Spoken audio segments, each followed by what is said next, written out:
नमस्कार दोस्तों, मैं राज पांडे। आप देख रहे हैं आरसीएन टुडे। आइए जान लेते हैं अभी की लेटेस्ट अपडेट के बारे में। पहली अपडेट नई प्राइमरी शिक्षक भर्ती को लेकर है। नई प्राइमरी शिक्षक भर्ती का विज्ञापन कब तक जारी होगा, इसके संबंध में सरकार के द्वारा कोई आधिकारिक घोषणा नहीं किया गया है, लेकिन समाचार पत्रों के माध्यम से इस बात की जानकारी मिल रही है और सरकार के द्वारा जो समिति गठित की गई है उसे देखते हुए ऐसा प्रतीत होता है कि सरकार के द्वारा नई प्राइमरी शिक्षक भर्ती के संबंध में कुछ न कुछ कार्य किया जा रहा है। आज नई प्राइमरी शिक्षक भर्ती को लेकर बम्बालाल दिवाकर के द्वारा एक ट्वीट किया गया। ट्वीट के 2 घंटे बाद ट्वीट को डिलीट कर दिया गया। आखिरकार ऐसा क्यों किया गया?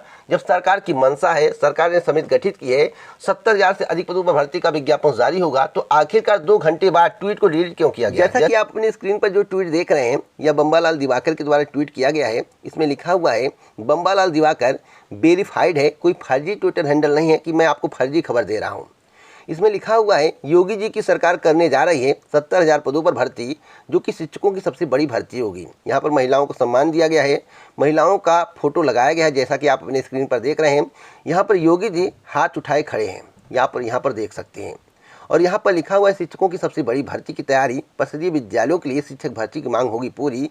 योगी सरकार करने जा रही है 70,000 पदों पर भर्ती, विकास की रीत सबकी जीत। सवाल है कि 3 घंटे बाद इस ट्वीट को डिलीट क्यों किया गया? जब सरकार के द्वारा नई प्राइमरी शिक्षक भर्ती का विज्ञापन जारी किया जाएगा, सरकार ने समिति गठित की है, तो आज नहीं कल भर्ती होनी चाहिए, लेकिन ट्वीट डिलीट क्यों किया गया? इसमें लिखा हुआ है कि योगी सरकार करने जा रही 70,000 पदों पर भर्ती करने जा रही है, यानी कि 2-3 महीनों में भर्ती हो सकती है। लेकिन 2-3 महीनों का जिक्र होने के बाद अगर ट्वीट को डिलीट कर दिया जाए, कुछ शंका होता है मन में। सभी के जहन में एक शंका होगा, क्या सरकार हम लोगों को मूर्ख बना रही है? क्या प्रशिक्षुओं को मूर्ख बनाया जा रहा है? आखिरकार बम्बालाल दिवाकर ने ट्वीट को डिलीट क्यों किया, जबकि इनका वर्चस्व बीजेपी सरकार में है? इनको सब लोग जानते हैं, वेरीफाइड ट्विटर हैंडल है। आप इनके बारे में भली भांति जानते होंगे, आप नेट पर इनके बारे में सर्च भी कर सकते हैं। मैं आपसे बताना चाहता हूँ, सरकार के द्वारा कहा गया है या नहीं कहा गया है, मुख्यमंत्री जी ने घोषणा की है या नहीं की है, लेकिन इस बात का जिक्र कर दिया गया है समाचार पत्रों में कि 70,000 पदों पर भर्ती होगी, लेकिन सरकार के द्वारा अभी तक आधिकारिक घोषणा नहीं की गई है। सरकार ने समिति गठित की है, समिति गठित क्यों की है इसके संबंध में भी किसी को कोई जानकारी नहीं है। जैसा कि मंत्री जी ने कहा है कि छात्रों के अनुपात में शिक्षकों की जगह भरी जा चुकी है, यानी कि शिक्षक पूरे हैं। तो सवाल है और सभी के जहन में होगा, क्या नई प्राइमरी शिक्षक भर्ती 2021 में आने वाली है या नहीं है? मुझे तो नहीं लगता है कि आएगी, क्योंकि जिस तरह से आज ट्वीट को डिलीट किया गया है और बम्बालाल दिवाकर ने बयान दिया है कि समाचार पत्रों में देखकर मैंने ट्वीट कर दिया था, इसका मतलब है कि सरकार में कुछ भी चर्चा नहीं है। अगर सरकार में चर्चा होती तो सरकार के द्वारा हल्ला पहले कर दिया जाता है, क्योंकि सरकार कोई काम करती है तो इतना बड़ा होगा तो इतना बड़ा कर देगी, यानी कि अगर 10 बित्ते का होगा तो 20 बित्ता कर देगी। अगर 5 बित्ते का जो है बैनर बनवाना होगा तो 100 बित्ते का बनवाएगी। अगर एक पेपर में ऐड देना होगा तो 100 पेपर में ऐड देगी, क्योंकि सरकार के द्वारा कुछ भी किया जाता है तो उसको बड़े बड़े बैनर में छपवा दिया जाता है। तो आखिरकार 70,000 नई प्राइमरी शिक्षक भर्ती की घोषणा की गई। जैसा कि आप लोग कहते हैं कि सरकार के द्वारा नई प्राइमरी शिक्षक भर्ती का विज्ञापन जारी किया जाएगा, ट्वीट से काफ़ी असर पड़ा है, धरना प्रदर्शन से काफ़ी असर पड़ा है। मैं आपसे बताना चाहता हूँ, एक बार धरना प्रदर्शन करने से असर नहीं पड़ता है।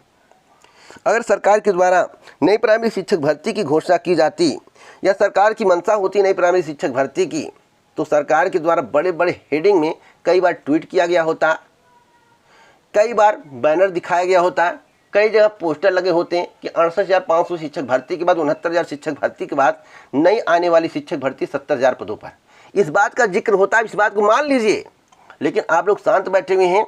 जनवरी में आदर्श आचार संहिता लागू हो जाएगी, 28 नवंबर को यूपी टेट की परीक्षा होने वाली है, 15 से 20 नवंबर तक यूपी टेट का परिणाम घोषित हो जाएगा। देखते हैं कब आएगी प्राइमरी शिक्षक भर्ती। घर पे बैठे रहो, आराम करो और ट्वीट खेलते रहो। ट्वीट से कुछ नहीं होने वाला है, सच्चाई यही है। जब तक पटल पर नहीं आओगे, 20-25 दिन बैठोगे नहीं, तब तक भर्ती नहीं आएगी। आखिरकार ट्वीट डिलीट क्यों किया गया? इस ट्वीट डिलीट करने पर मैं यह बात कह रहा हूँ, आखिरकार ट्वीट डिलीट क्यों किया गया? मेरा आप लोगों से सवाल है कि 3 घंटे बाद ट्वीट को डिलीट क्यों कर दिया गया बम्बालाल दिवाकर के द्वारा? और बम्बालाल दिवाकर ने इस बात को क्यों कहा कि समाचार पत्रों में था, इसलिए हमने इस बात को कहा है। आखिरकार बम्बालाल दिवाकर ने यह बयान क्यों दिया? सभी के जहन में सवाल होगा और इस सवाल का जवाब मैं आप लोगों से पूछना चाहता हूं, क्या आपको लगता है कि सरकार के द्वारा बिना परिश्रम के नए प्राइमरी शिक्षक भर्ती का विज्ञापन जारी किया जाएगा? आप लोग कमेंट बॉक्स में अपनी राय दीजिएगा। अगली खबर जीआईसी प्रवक्ता भर्ती को लेकर है। जैसा कि आपको मालूम होगा कि जीआईसी प्रवक्ता कटऑफ 2021 के संबंध में आप लोग जानकारी मांग रहे हैं। देखिए, पेपर जो मुझे मिला है, पेपर को देखने के बाद ऐसा प्रतीत होता है कि जीएस टफ था। जैसा कि आप अपनी स्क्रीन पर पेपर को देख सकते हैं, यही पेपर था और इस पेपर को देखने के बाद जीएस टफ लग रहा था। और मैं आपसे बताना चाहता हूँ, इस पेपर को विशेषज्ञों के पास भेजा जाएगा, टीचरों के पास भेजा जाएगा और एक निष्कर्ष निकाला जाएगा कि वास्तव में अगर कोई पढ़ने वाला व्यक्ति है, अगर कोई पढ़ने वाला अभ्यर्थी है तो कितना क्वेश्चन सॉल्व कर सकता है। पूरा पेपर भेज दिया गया है हमारी तरफ से। कल तक जानकारी पूरी मिल जाएगी, उसके बाद मैं आपको कट ऑफ बताऊंगा। लेकिन जितने लोग हैं कमेंट बॉक्स में अपने नंबर बताना मत भूलें। नंबर ने क्वेश्चन बताइए, कितने क्वेश्चन आपने अटेम्प्ट किया है। साथ साथ मैं एक अनुमानित कट ऑफ आपको बता दे रहा हूं। इसी समय मैं आपसे बताना चाहता हूं, अगर आप जनरल कैटेगरी के हैं, अभी के अनुसार मैं आपको जानकारी दे रहा हूं, वैसे उत्तर कुंजी जारी होने के बाद क्या स्थिति होगी सभी को मालूम है। जनरल का रहेगा 70 से 75, ओबीसी का रहेगा 70 से 73, एससी का रहेगा 64 से 67। अभी एक अनुमानित है, कंफर्म नहीं, कंफर्म कल मैं बताऊंगा आपको कि वास्तव में कितना जा सकता है, क्या संभावित है।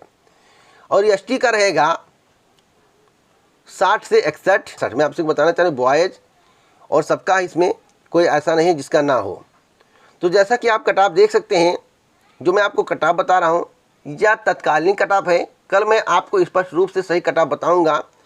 पेपर को विशेषज्ञों के पास भेज दिया गया है, टीचरों के पास भेज दिया गया है, सभी से सॉल्व करवाया जाएगा और देखा जाएगा वास्तव में कितना अटेम्प्ट किया जा सकता है।